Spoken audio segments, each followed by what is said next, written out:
Hey guys. Hopefully I'm not too washed out. It's early in the morning and I'm trying to record this video. Wanted to do a 2022 book review kind of things that I read for the year of 2022. I know I was horrible at making videos in 2022, but I'm gonna try to fix that coming up in the next year in 2023. So try to I struggle with editing. I can record the videos and I enjoy talking about what I've thought, and then I sit down to edit and I go, oh my gosh, I don't want to do that at all. And that's really been, I'd rather play video games when I'm sitting at my computer than editing video. And it's really been my problem. So I'm going to work on that this year. Also, one of the things that I did this year was I've read through the entire Bible. So yeah, I've only read 23 books this year, but I've also read 66 books this year because this is the first time I've ever read through the Bible completely, and had a really cool idea about doing a series on the Psalms. And so like once a week doing a psalm, going through a couple different versions through, like I grew up reading the New International Version, but have really enjoyed the ESV lately. And then the CSB is what our church uses in the kids' church and in our pastor reads from. And then I've never been a King James Version person, but reading a little bit of the New King James Version, I've kind of enjoyed the way they word it. So through the four different versions, like maybe see what differences are, what the similarities are. And then I've created a playlist on Spotify where Psalms are generally poetry and singing. There probably are other versions, but I have Spotify and I feel like it'd be an easy way to share it with you guys. So I figure I could share the playlist with everybody. You could listen to the Psalms sung. Some people take some artistic license with it, and that's fine. I really enjoy hearing things sung in other languages, so that's kind of cool. If I've found a different language version, I've tried to include that, and then an English version as well. I'm almost at like Psalm 80 right now, so I need to pick up the pace, but it'll give me a little bit of time to continue picking songs, and I'd love to hear your ideas on songs of Psalms. And I'll talk more about that when I do start doing the video. I've actually got the first Psalm 1 script written already, so I'll go ahead and try to film that, get it edited, and then try to put those out once a week. So, but into the book review. So that was Bible. So 66 books already on the way. Really enjoyed reading through the Bible. Me and my wife did it together. She was super consistent, read every day, and I would kind of read a bunch, get behind, catch up, read a bunch. That's just who I am. But so this is from Goodreads. It kind of gave me like some stats. So the average book length that I read this year was 431 pages. The average rating, I was a lot lower this year than I was last year. A lot more 3-star reviews. 3.9 stars is what I averaged on my star. The longest book I read was Under the Dome by Stephen King. Really enjoyed it. I never did a review on it, so that may be coming up soon. And then the shortest book I read was Alone with God by John MacArthur, which I also really enjoyed. It was definitely one if you want to learn more about prayer. It is definitely a book that I enjoyed and listened to it on audiobook, free from my library, through the library app. And like a day and a half, I was able to get through that one, and it was really, really good. I don't know John MacArthur other than this one book, but I enjoyed it and may read some more of his stuff. So in Goodreads, they categorize the most popular books as the ones that are shelved by the most people. So the most popular one I read was also Under the Dome by Stephen King, but the least popular was Broken Ascension by Dave Walsh, which I really, really enjoyed. Probably my favorite book I read for the last self-published science fiction competition.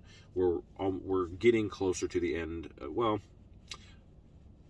This year I haven't been amazingly impressed with any book so far that we've read this year. Now that doesn't mean that um, I'm not going to find one in the self-published science fiction competition that's not great, but at this point they've all just been pretty average for me. But this one, Broken Ascension, last year, was really, really good, and that's by Dave Walsh. I think you should give it a shot. So let's go over the books I read. Try to do it quickly because we're already at 5.5 minutes.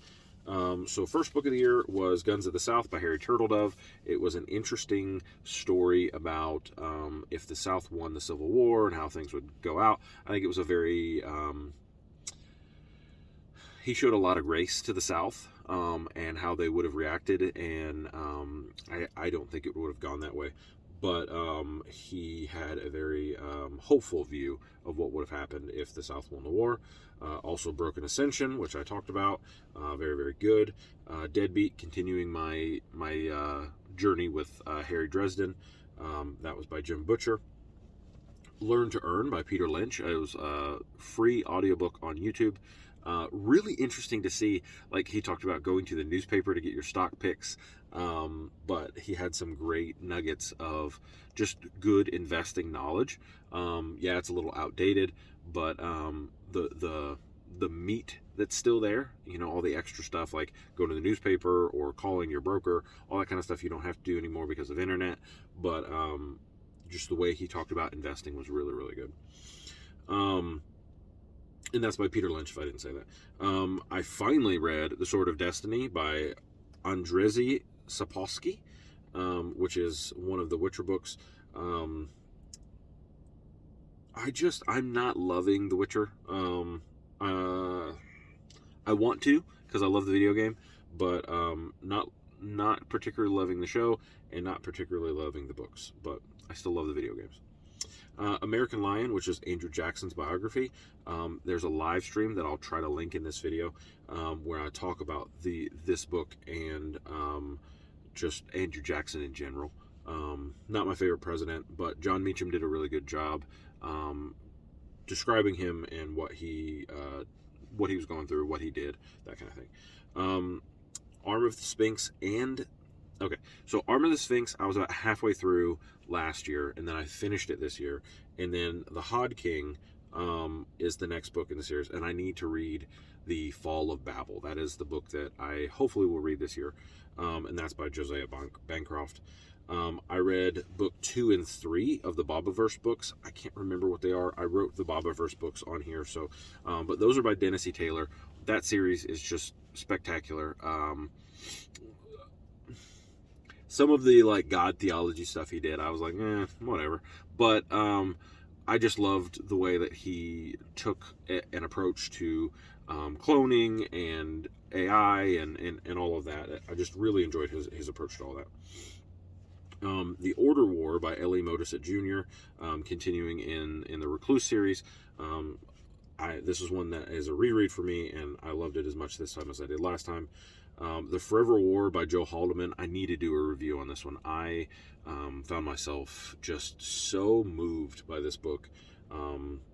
It was kind of the opposite of Starship Troopers. It's a different look at what Starship Troopers is and was, but it delves into this deep time idea. Like every time you travel in space, you lose a bunch of time. You stay the same age, but the people around you don't. I really enjoyed that. Again, Alone with God, we talked about that already. Also read Martin Van Buren's biography by Ted Whittemer. There's a whole series where they've gone through and done these biographies for presidents that really didn't have one, just so people get to know them better. I'm glad they did that. The William Henry Harrison, which I'm currently reading right now, is also done the same way. And then I read White, which is the final book in the Ted Dekker series, Circle series. But there's also Green, which I read, which is like the interconnectivity. So you've got Black, which is, the fall of man. You've got Red, which is the redemption and salvation through Christ. And then you have White, which is kind of sanctification, I guess you would say. And then green kind of ties it all back together, so it's this circle. So, do you need green? Should you read green? I don't know. I read it because I so enjoyed black, red, and white. I love the allegory to salvation. I loved all of that. The story, it was also very good.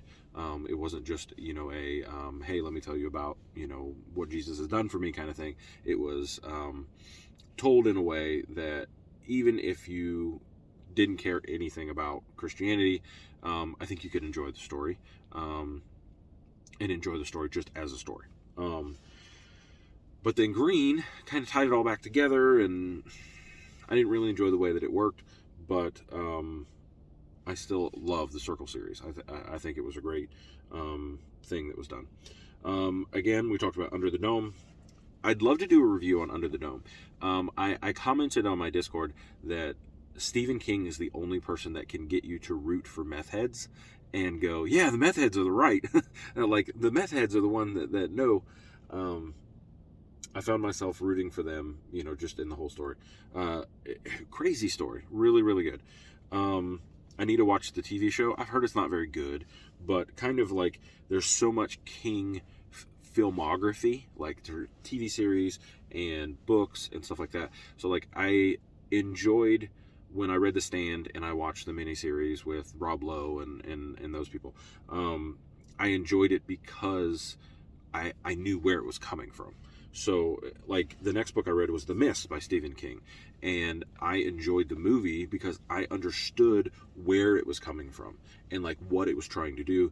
And the cool thing about The Mist is you should read The Mist first, and then you should watch the movie, and then watch the interview Stephen King did where he talked about he wishes he wrote the ending that they did in the movie. He said he liked their ending better than his ending, which I thought was super cool. That he was giving credit to the movie because of the way that they did the ending. And I don't want to spoil that for you because it was really good. So I read with my son The Last Apprentice, Revenge of the Witch was the first book in Joseph Delaney's story. He's like a seventh son of a seventh son, and they fight off ghouls and witches and all that kind of stuff. I enjoyed it. It was good. It was kind of designed for kind of the preteen age young person, but it was good. Read The Green Mile, cried a lot. I need to rewatch the movie. I love the movie. Tom Hanks does an awesome job. We will miss you, Michael Clark Duncan. Caliban's War. I didn't enjoy the first half of it, and then the second half, it like kind of did this, kind of like Brandon Sanderson does the Sanderlanche, and I just was drawn in. And then I started the third book, and Abaddon's Gate is the name of that one. And I kind of got the same thing. I don't really enjoy the first half, and I'm probably pretty sure that I'm going to enjoy the second half, and I'm going to kind of roll down the hill and be ready to read book 4, and then I'm going to get bored with book 4 as well. And then to finish it off, I was listening to the Federalist Papers on YouTube. You can, basically, it's like a free audiobook, and man, I was incredibly bored. I imagine if I was back in the day, reading the Federalist Papers in the newspaper, waiting for it to come out, and it was a one at a time kind of thing, I probably would have enjoyed it. But I wanted to know about the people who wrote them, but that's definitely not the way to get to know them. And I think we know enough about the Constitution now that the Federalist Papers are great to know and great to have as a reference point, but as just reading them, not very enjoyable for me at all. So that was my 2022, and again, read the entire Bible for the first time. That was a very enjoyable experience. I recommend it. Can't wait to get back into YouTube again this year, and I love you guys, and I hope you have a wonderful New Year's, and we will see you at the beginning of next year. Goodbye.